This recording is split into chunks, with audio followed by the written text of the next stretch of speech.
Hi, I'm Brianna from New York. Please like and subscribe. I was raised by my single dad who owned a multi-million-dollar company. Even though he was super busy, he always put me first, and I felt truly loved. He worked from home till I was 3, and then he hired the best nannies to take care of me while he was away. Life was good until one day, something really strange happened. I was 4 years old when one night I saw Dad working really late and I decided to make him some hot chocolate. As I walked over to his desk, I suddenly tripped on the carpet and spilled it all over his laptop. Oh my God, Brianna, you fried my laptop. It has so much important stuff on it. Suddenly, I felt something happen to my face. I could feel my lips and nose and cheeks twitch uncontrollably. Dad noticed it and immediately took me to the doctor. She told us that face twitching was an involuntary condition, and it just happened to some people when they were stressed. There wasn't really any cure for it. When I turned 5, Dad enrolled me in the best school around. In the first lesson, the teacher asked us all to write a few lines about ourselves. But this girl next to me kept talking so loudly with her friends, I could hardly focus. Hi, can you make a little less noise, please? I'm trying to write, and gosh, are you telling me you're as stupid as you look? Don't interrupt me again. Just then, my face twitched, and she looked even angrier as the others laughed. She thought I was mocking her, and after that day, Mona became my sworn enemy. And it just stayed that way forever, even when we got older. Once, when I was in 7th grade, Dad and I got stuck in traffic on our way home, and we saw a homeless couple on the pavement fighting over a sandwich. A boy my age was sitting near them with a basket of apples, and he came running towards us. Sir, would you like to buy a pound of apples? It only costs $1, and with that, I'll buy dinner. Dad bought 5 pounds and gave him $200. The boy's face lit up and he skipped off happily. Poor kid. He should be in school, but his parents can't afford it. Dad, why don't we do that? Let's send him to school. Please? Can we? He smiled and nodded. A week later, Dad enrolled him in my school, and when the teacher introduced him to the class, I found out his name was Jack. He didn't seem to recognize me, and I never brought it up that I'd seen him before, or that my dad was the one who helped him. I didn't want him to feel embarrassed, but the rest of the kids were brutal, especially that Mona. Hey, Jack, why do you walk to school every day? Where's your car, man? Come on, guys. Can't you see how poor he is? His pants are 2 sizes too small for him, and all he eats for lunch are apples. I wanted to punch her face, but Jack didn't even react and walked away. I asked Dad to get him new clothes, and the next day, Jack looked so much happier. One day at the end of class, the teacher asked Jack to collect everyone's assignments. As he was walking through the aisle, someone stuck a leg out, and he tripped and landed hard on the floor. I rushed forward to help him, but Mona got there first and threw a whole bottle of ink on him. That was it. I grabbed her bag and threw everything out of the window. She screamed and pulled my hair. I turned around and slapped her face. As we wrestled, we went crashing into a poor kid's solar system project, sending planets flying everywhere. We both ended up in detention, but it was worth it. The next day, I saw Jack walking towards me in the hallway, and I felt nervous. It was the first time we'd be talking. As he got close, my face started twitching. He stopped and abruptly turned away. Oh no! Jack, please stop. I didn't mean to tease you. You just wrinkled your nose like I'm something disgusting. I thought you were different after what you did yesterday. Just let me explain, will you? I told him about my condition and his face softened. We started hanging out after that, and soon we became friends. Well, I started having a small crush on him. He was sweet and simple, unlike any of the other rich, hoity-toity boys I knew. A few days later, at a park entrance, someone was selling lottery tickets, and we both got a ticket each for fun. The results were posted online the next day, but Jack said he was too nervous to look. I laughed and took both tickets and started scrolling through the results. My eyes almost popped out when I saw some numbers. The winning one was mine.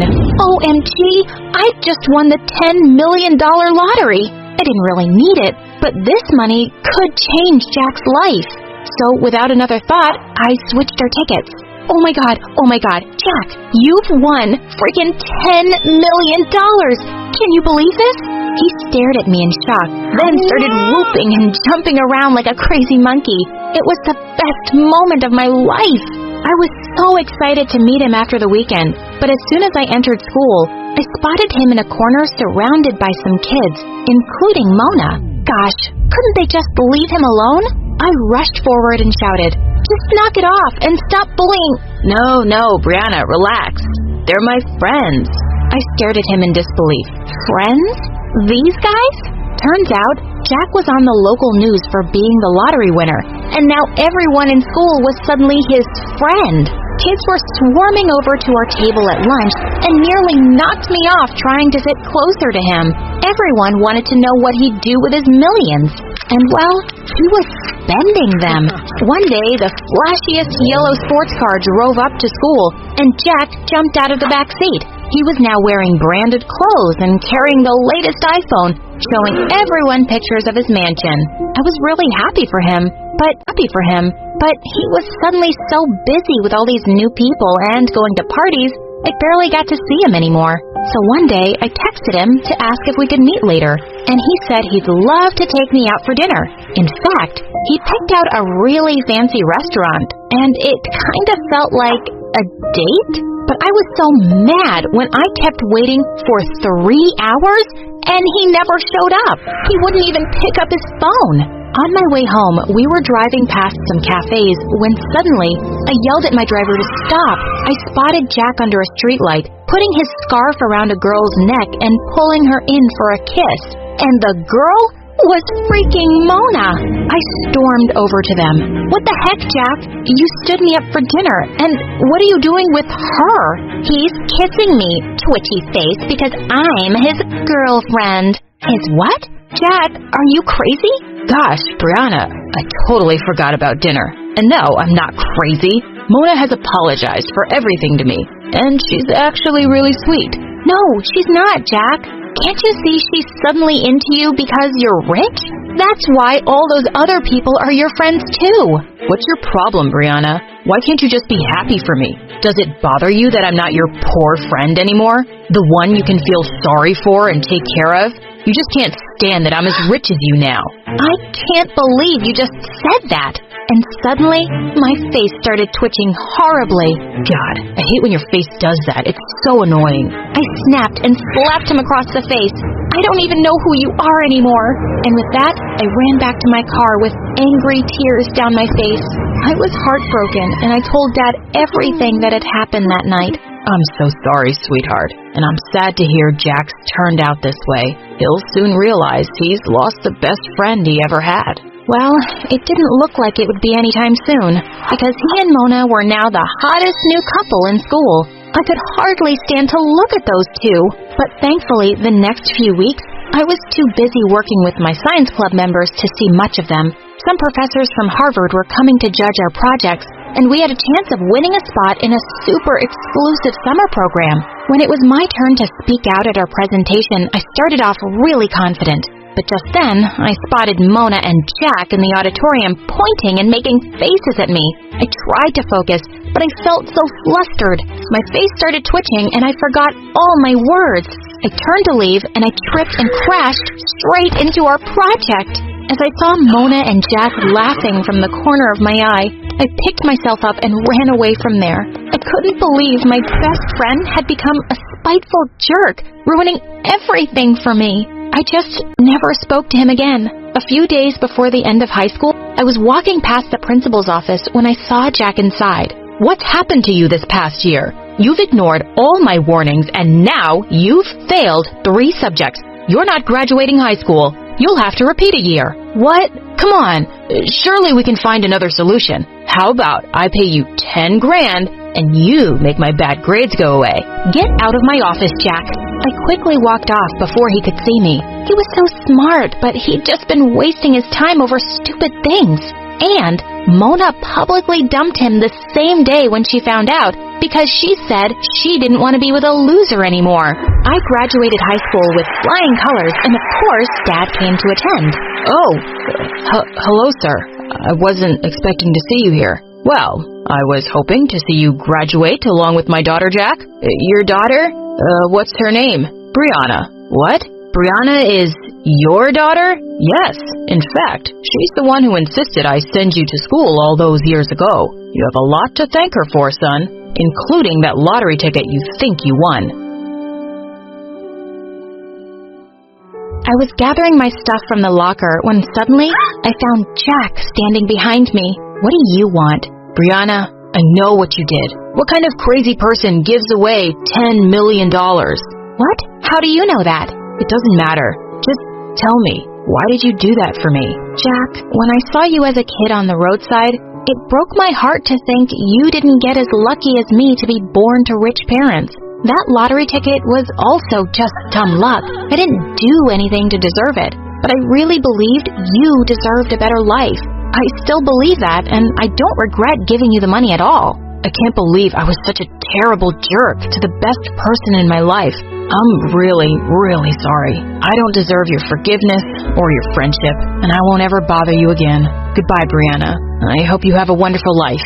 He walked away, and I had a lump in my throat as I watched him leave. A few years later at university, I was studying in the library one evening when I realized it was quite late. As I was walking back to my apartment, I suddenly felt like I was being followed. I looked around to find two masked men right behind me.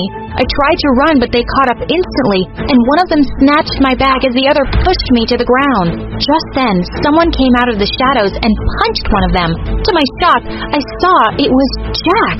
The two men started beating him up as I screamed for help. Just then, a policeman came around the corner, and the two men ran away. I called an ambulance and immediately rushed Jack to the hospital. He was unconscious and in really bad shape. He went into a coma. 10 days later, I was sleeping on a chair by his bed when I felt a hand on mine. Oh my God, you're awake? Are you okay? Yes, I'm fine. Jack, why were you there that night? How did you even know where I was? How did you even know where I was? I regret what I did to you so much, Brianna. So I made a promise to myself to always look out for you. I was too stupid to notice, but all those years, you were my guardian angel. You watched over me and stood up for me when no one else did. I owe you my life forever, and I love you, Brianna. Finally, you sound like that sweet boy I used to be friends with. I forgive you, Jack, and I love you too. And with that, I leaned in for a kiss. My name is Lily, and my older brother is a psychopath. He's always been very selfish and aggressive. My earliest memory is from when I was around 4 years old. He held my hand under hot water until it burned, but he told our mom it was an accident. That's the thing. He isn't just cruel. He's also charming and manipulative. That's why my mom always took his side. One time he told her I'd stolen her money and bought lots of candy. I started crying and said it wasn't true, but when my mom checked my backpack and found loads of candy, she got really angry and called me a dirty liar. She wouldn't even let me explain or defend myself.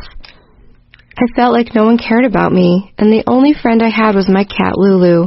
We were really close, and she was a great comfort when my brother was cruel again. One day, Lulu disappeared, and I thought she'd run away, but when my mom went to buy groceries, my brother yelled, "Lily, Lily, come out here." I went outside and saw my brother holding Lulu in his right hand with a knife in his left. Lulu wasn't moving, and I got so scared I ran back to my room, and my brother raced after me, screaming, "I'll catch you, I'll catch you." I managed to lock my door before he caught me, but I heard him say, "If you tell Mom, I'll come visit you at night." He did that one time before, but I don't want to talk about it.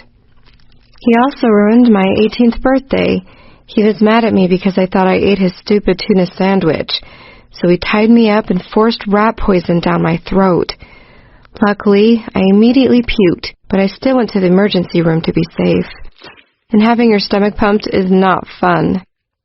When I told my mom about it, I thought she'd finally believe me, but instead, she insisted he's a good boy who just needed a little extra understanding. She'll never admit that her own son is nothing but an evil psychopath. I also wanted to report him to the police, but I was too scared about what he would do to take revenge. Anyway, if my own mom didn't believe me, why would anyone else? I'm 19 now, and my brother recently moved into his new girlfriend's apartment. She's rich, so he'll probably steal her money, just like he stole the $3,000 Mom had saved for my college tuition. But of course, I'm happy he's gone. I mean, I've never felt safer, even though life isn't perfect. I just got diagnosed with post-traumatic stress disorder, which explains my nightmares and panic attacks. I realized I can't change my past, but I can create my own future. That's why I'm studying to become a psychologist, because I can't imagine anything more fulfilling than helping kids and showing them that life can get better.